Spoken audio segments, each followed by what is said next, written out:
चलो ये क्वेश्चन देखते हैं। A ball is released from a height h if t1 and t2 be the time required to complete first half and second half of the distance respectively, then choose the correct relation between t1 and t2। तो ये आपका ground है, पकड़ लो, और ये आपका h distance पे ball है जहाँ से वो रिलीज हो रही है। तो ये डिस्टेंस अगर h/2 है तो मैं इसको बोलूँगा second half, right, second half of distance, जिसके लिए टाइम लग रहा है t2। और ये हो जाएगा, ये वाला जो h/2 है ये हो जाएगा मेरा फर्स्ट हाफ, जिसके लिए टाइम लग रहा है t1। तो मुझे t1 और t2 का रिलेशन निकालना है। ठीक है, तो मैं दोनों को इक्वेशन ऑफ मोशन लगा देता हूँ, s is equal to u t plus half a t square.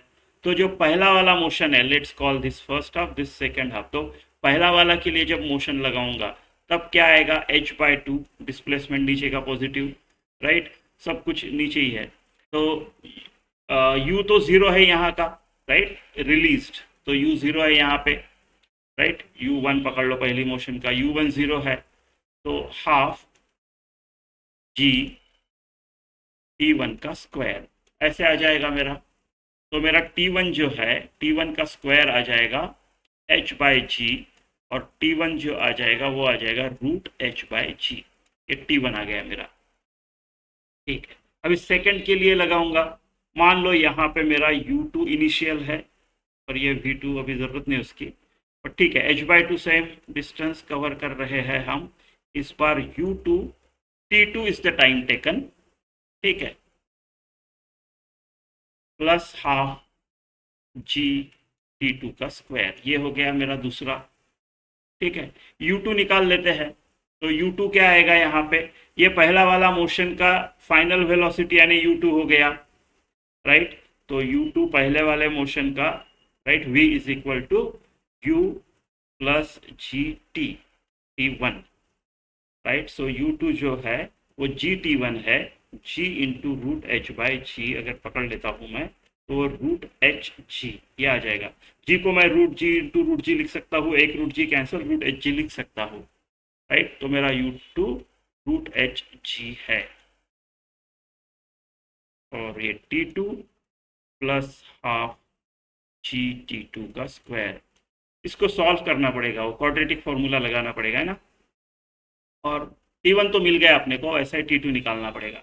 तो दो से मल्टीप्लाई कर देता हूँ मैं, तो 2 टाइम्स √hg t2, नहीं तो ठीक है, मल्टीप्लाई किए बिना भी निकाल सकते हैं।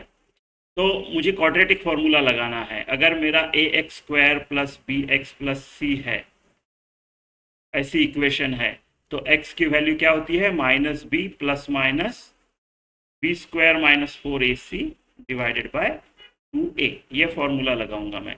तो इस फॉर्मूले के हिसाब से देखो, ये क्या है, इसको अगर a x square plus b x square plus c, तो ये plus √hg into t2 minus h/2 equal to 0, ऐसा इक्वेशन आ गया।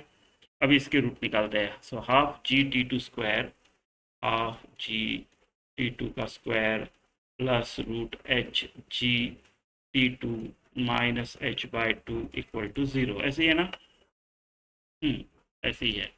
तो मेरा t2 का जो वैल्यू आएगा वो क्या आएगा, -b यानी -√hg plus minus b square hg minus 4a half g into c minus h/2 divided by 2a यानी हाफ का डबल सिर्फ g। तो ये आ जाएगा मेरा -√hg प्लस माइनस, चलो इसको देखते हैं थोड़ा। तो ये 4, ये 2 ये 4 minus minus plus, right, 2 times hg, right, divided by g। अभी अगर प्लस माइनस में दो t2 का वैल्यू है, एक t2 का वैल्यू वो है जिसमें प्लस लेना है ये साइन, सो ये √hg प्लस ये वाला, और दूसरी जो वैल्यू है t2 की वो आ जाएगी -√hg माइनस ये वाला। तो ये वाला वैल्यू लेने में मतलब नहीं है, क्योंकि ये निगेटिव टाइम निगेटिव नहीं हो सकता, तो ये वैल्यू लेंगे। तो हमारा T2 जो है वो ऐसा आया है।